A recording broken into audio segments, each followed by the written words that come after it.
Jammu Kashmir Bharatiya Janata party की दक्षिणपंथी राजनीति का सबसे बड़ा नाम। उसके तीन अगर सबसे बड़े मुद्दे उठाए जाएंगे तो वो जम्मू कश्मीर का सियासी उपयोग करना।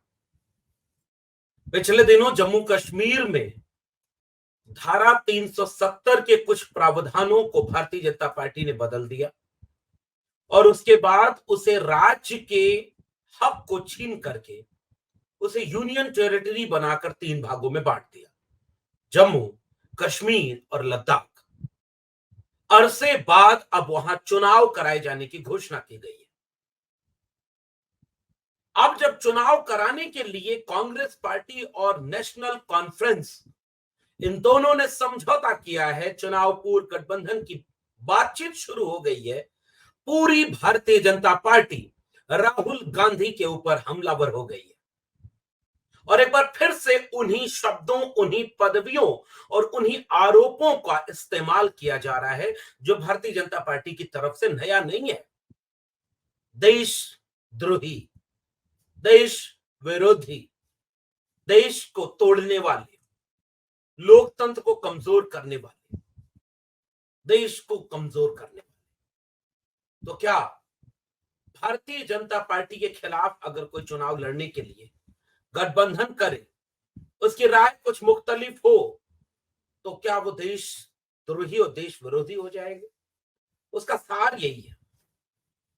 क्या राष्ट्रीय कांग्रेस कॉन्फ्रेंस, नेशनल कॉन्फ्रेंस अपने घोषणा पत्र में जो बातें कह रही है और राहुल गांधी के साथ समझौते की बात चल रही है, इससे वो लोकतंत्र विरोधी हो जाएंगे? आज की वीडियो में इसकी पड़ताल करेंगे। स्वागत है आप सबका 4 PM न्यूज नेटवर्क पर और आप देख रहे हैं डॉक्टर लक्ष्मण यादव का विश्लेषण।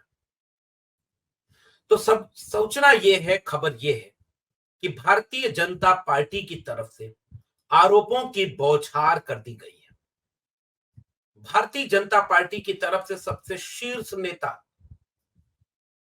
अब हमलावर हो चुके हैं कि वे सारे लोग कांग्रेस पार्टी और नेशनल कॉन्फ्रेंस के ऊपर सवाल उठा रहे हैं और सवाल का आधार बना है नेशनल कॉन्फ्रेंस का घोषणा पत्र।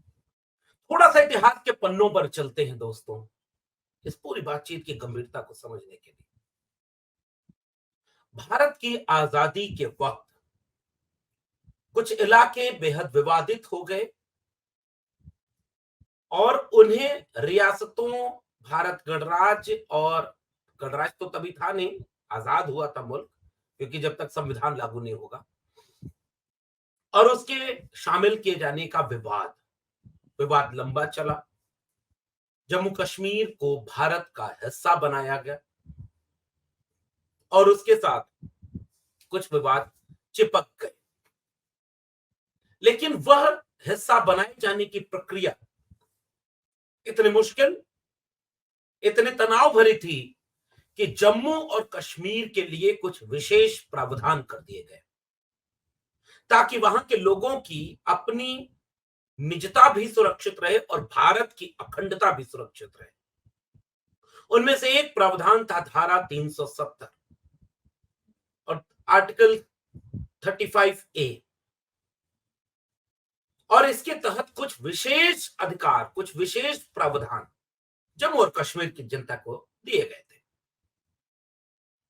और इन अनुच्छेद 35A और अनुच्छेद 370 के नाम पर कुछ जो विशेष प्रावधान थे, इसे दक्षिणपंथी खेमा यह कह के प्रचारित करता था कि यह तो देश का हिस्सा ही नहीं है, हम जब आएंगे तो धारा 370 को हटा देंगे।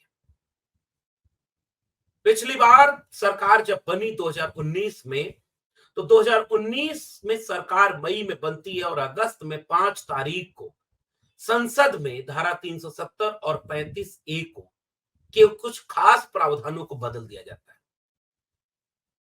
और उसके बाद कई तरह के तर्क दिए जाते हैं सरकार की तरफ से कि अब इन प्रावधानों को बदल करके जम्मू और कश्मीर को बेहतर करने के लिहाज से, आतंकवादी हमलों को रोकने के लिहाज से, सबको हिस्सेदारी सुनिश्चित करने के लिहाज से हम जम्मू कश्मीर में यह विशेष प्रावधान कर रहे हैं। और याद रखिए, जिस समय जम्मू कश्मीर के ऊपर ये विशेष प्रावधान हुए, उस समय जम्मू कश्मीर में राष्ट्रपति शासन लगा हुआ था और ठीक उसके पहले भारतीय जनता पार्टी महबूबा मुफ्ती के साथ गठबंधन में जम्मू कश्मीर की सरकार में शामिल थे।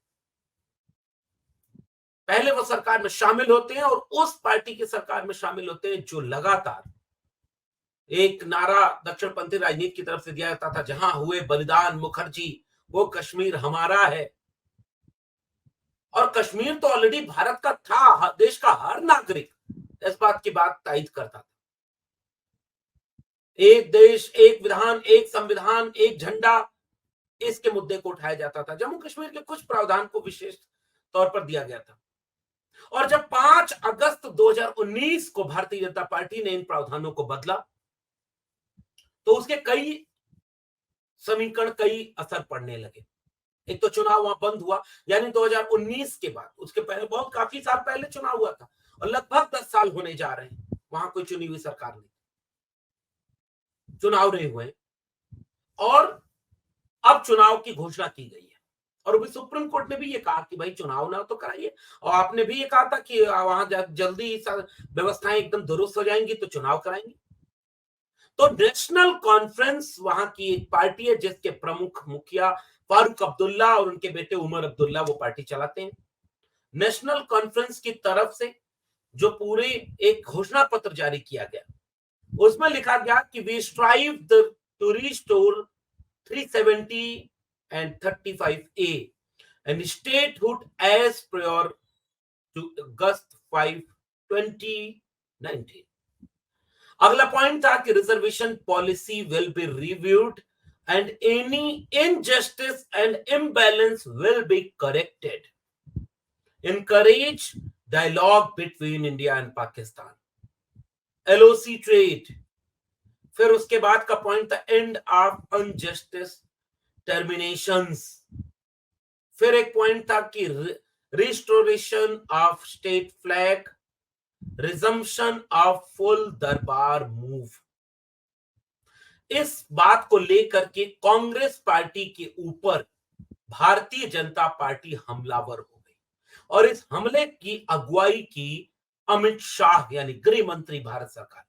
आपको याद होगा कि जब ये गृह मंत्री थे पिछली बार, तब इन्होंने ही यह बिल पेश किया था और इसके बाद ये पूरी बहस चली थी और उसमें यह दावा किया गया था कि जान दे देंगे इसके लिए। आपको याद है क्या बात करते हैं, जान दे देंगे इसके लिए। और उसमें आतंकवादी घटनाएं रुकी नहीं। कांग्रेस पार्टी ने एक बार ट्वीट करके बाकायदे इस बात का सबूत दिया कि नरेंद्र मोदी के प्रधानमंत्री पद की शपथ लिए 38 दिन हो चुके और 38 दिनों में 9 बड़े आतंकी हमले हुए इस बार। और इसके लिस्ट बाकायदे कांग्रेस पार्टी ने 9 जून 2024 से लेकर के जुलाई 2024 तक की। और दावा यह किया गया था कि जब 370 हटेगा तो उसके बाद वहां आतंकवादी घटनाएं खत्म हो जाएंगी। ठीक वही वाला दावा जैसे कि नोटबंदी हो जाएगी तो काला धन वापस आ जाएगा सारा। सबूत आज तक देश को नहीं मिला कि नोटबंदी से कितना काला धन इस देश में आया।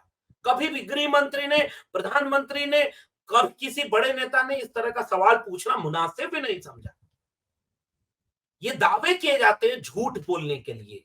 आतंकवादी गतिविधियां रुक जाएंगी अगर हम नोटबंदी कर देंगे, जीएसटी लागू कर देंगे और उसके बाद नोट बदल देंगे। आज तक उसका कोई उदाहरण, कोई ठोस तथ्य नहीं सबूत पेश किए गए। लेकिन जैसे ही ये गठबंधन राहुल गांधी और नेशनल कॉन्फ्रेंस के बीच में होता है, वैसे ही गृह मंत्री की तरफ से 10 सवालों की सूची जारी कर दी जाती है और उस सवालों की सूची का शीर्षक होता है सत्ता के लालच में बार बार देश की एकता और सुरक्षा के साथ खेलने वाली कांग्रेस पार्टी ने जम्मू कश्मीर चुनाव में अब्दुल्ला परिवार के नेशनल कॉन्फ्रेंस के साथ गठबंधन करके फिर से अपने मंसूबों को देश के सामने रखा है। याद रखिएगा, जो 370 हटाया गया था या उसके प्रावधान बदले गए थे तो उस समय गृह मंत्री लंबा चौड़ा भाषण उन्होंने दिया था।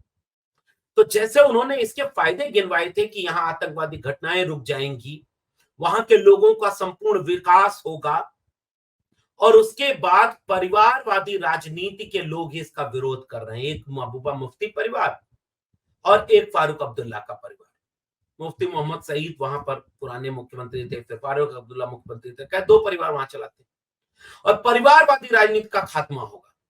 और ये बात वो बीजेपी कर रही है जिसमें खुद गृह मंत्री अमित शाह के बेटे जय शाह बिना बैट बल्ला हाथ में लिए, बिना किसी इम्तिहान को दिए, लेटरल एंट्री के तहत पहले बीसीसीआई के चेयरमैन बनाए जाते हैं, और मीडिया में खबरें आती हैं कि वो आईसीसी के चेयरमैन भी बनाए जा रहे हैं।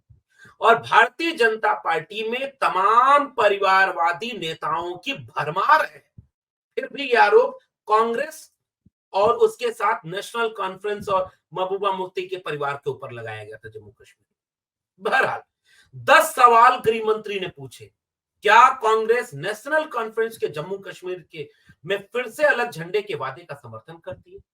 क्या राहुल गांधी, और एक बात याद रखिएगा, जब झंडे की बात आई है मैं फिर से बता दूं, नॉर्थ ईस्ट के कुछ राज्यों में उनका अपना झंडा भी है।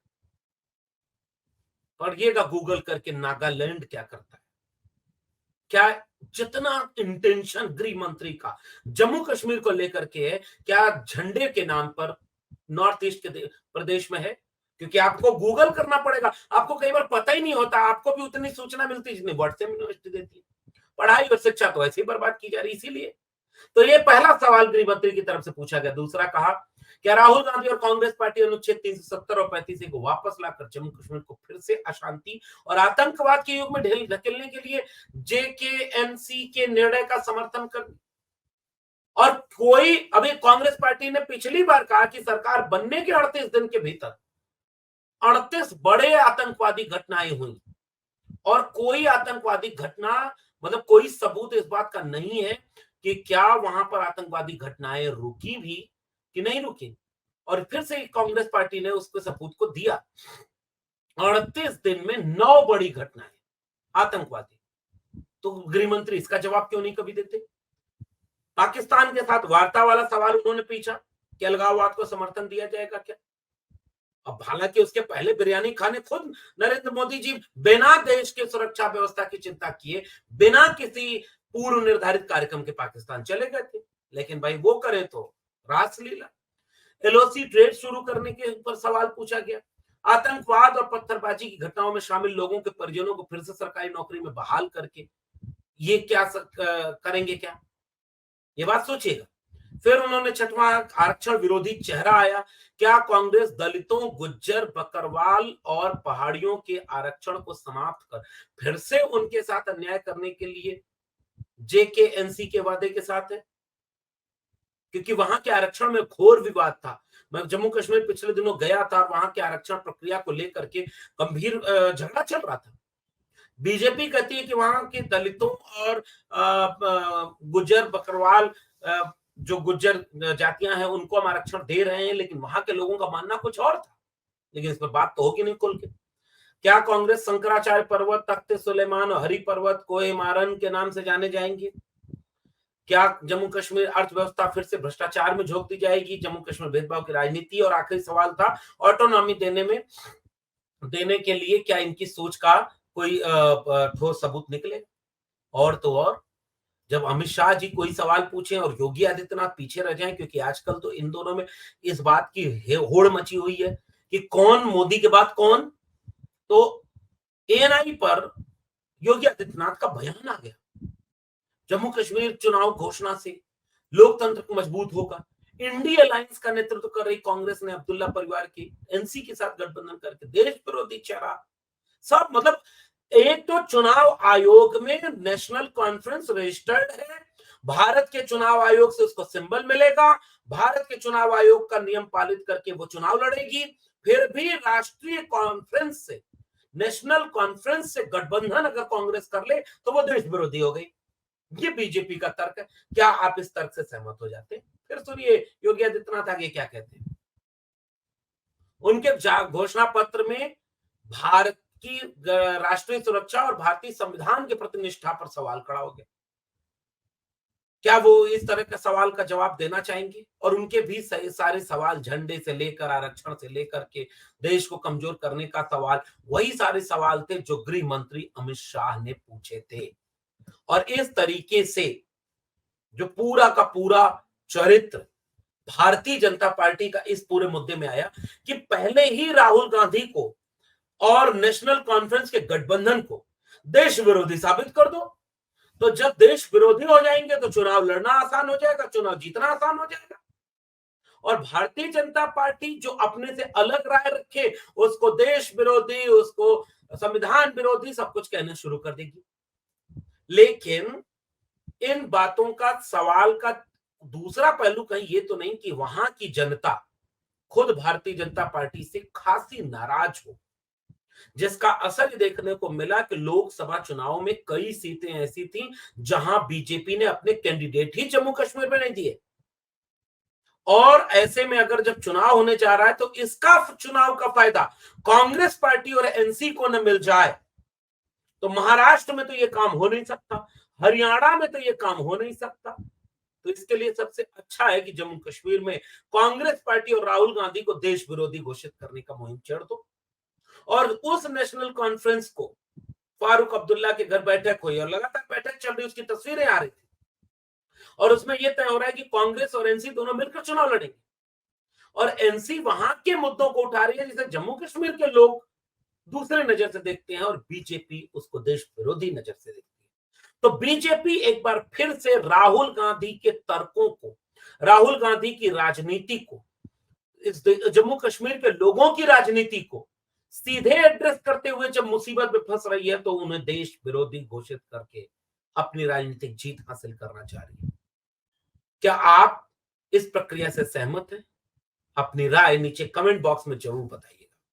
फिर मिलेंगे किसी और विशेषण के साथ, तब तक के लिए बहुत बहुत धन्यवाद।